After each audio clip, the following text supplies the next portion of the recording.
क्या नवादा की पीडीएस व्यवस्था में करोड़ों रुपए के खाद्यान्न वितरण का खेल चल रहा है, या फिर एक शिकायत ने पूरे सिस्टम की कार्यप्रणाली पर बड़े सवाल खड़े कर दिए हैं। आरटीआई कार्यकर्ता की शिकायत के बाद जब सिरदला प्रखंड के अमोखरी गांव के पीडीएस विक्रेता से स्पष्टीकरण मांगा गया तो उन्होंने केवल अपना बचाव नहीं किया, बल्कि राशन कार्ड बनाने से लेकर खाद्यान्न वितरण और ऑनलाइन व्यवस्था तक पूरे तंत्र को ही कटघरे में खड़ा कर दिया। एसडीओ को दिए गए अपने विस्तृत जवाब में उन्होंने दावा किया कि यदि निष्पक्ष जांच कराई जाए तो चौंकाने वाले तथ्य सामने आ सकते हैं। इतना ही नहीं, उन्होंने अपने जवाब की प्रतिलिपि मुख्यमंत्री सहित कई वरिष्ठ अधिकारियों को भेजने की बात कहते हुए स्पष्ट किया कि यदि उन्हें न्याय नहीं मिला तो वे उच्च न्यायालय का दरवाजा खटखटाएंगे और पूरे मामले की सीबीआई जांच की मांग करेंगे। अब सबसे बड़ा सवाल यह है कि क्या प्रशासन इस पूरे मामले की निष्पक्ष और पारदर्शी जांच कराएगा, या फिर यह मामला भी अन्य विवादों की तरह फाइलों में सिमट कर रह जाएगा। फिलहाल जिले में इस प्रकरण को लेकर चर्चाओं का बाजार गर्म है और हर किसी की निगाहें प्रशासन की अगली कार्रवाई पर टिकी हुई है। देखिए पूरी खबर रविंद्रनाथ भैया की। नवादा जिले की सार्वजनिक वितरण प्रणाली एक बार फिर गंभीर सवालों के घेरे में है।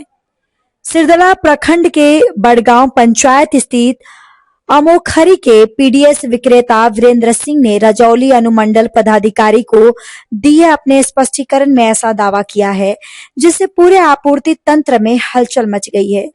आरटीआई कार्यकर्ता प्रवण कुमार चर्चिल के शिकायत पर जब उनसे जवाब मांगा गया तो उन्होंने केवल अपना पक्ष नहीं रखा, बल्कि राशन कार्ड निर्माण से लेकर खाद्यान्न वितरण तक की पूरी व्यवस्था पर सवाल खड़े कर दिए। पीडीएस विक्रेता ने अपने जवाब में कहा कि वर्तमान राशन वितरण प्रणाली पूरी तरह डिजिटल और ऑनलाइन है। ऐसे में यदि किसी प्रकार की गड़बड़ी हुई तो उसकी निष्पक्ष जांच कराई जानी चाहिए। उन्होंने ये भी दावा किया कि अकेले किसी विक्रेता के स्तर पर ऑनलाइन रिकॉर्ड में बदलाव संभव नहीं है। अपने स्पष्टीकरण में उन्होंने संबंधित बिंदुओं पर विस्तृत जवाब देते हुए पूरे सिस्टम की जवाबदेही तय करने की मांग की है।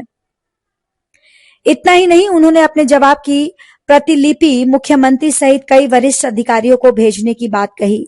साथ ही चेतावनी दी है कि यदि उनके जवाब पर निष्पक्ष कार्रवाई नहीं हुई तो वे उच्च न्यायालय का दरवाजा खटखटाएंगे और पूरे मामले की सीबीआई जांच की मांग करेंगे।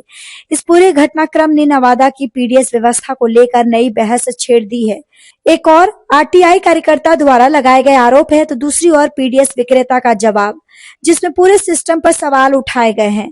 अब निगाहें प्रशासन पर टिकी हैं कि वह इस मामले की जांच किस स्तर पर कराता है और आरोपों और दावों की सच्चाई सामने लाने के लिए क्या कदम उठाता है। फिलहाल शिकायत और स्पष्टीकरण में किए गए दावों की आधिकारिक पुष्टि जांच के बाद ही होगी। ऐसे में सबसे बड़ा सवाल यही है कि क्या इस पूरे मामले की निष्पक्ष और उच्च स्तरीय जांच होगी, या फिर ये मामला भी फाइलों में दब कर रह जाएगा।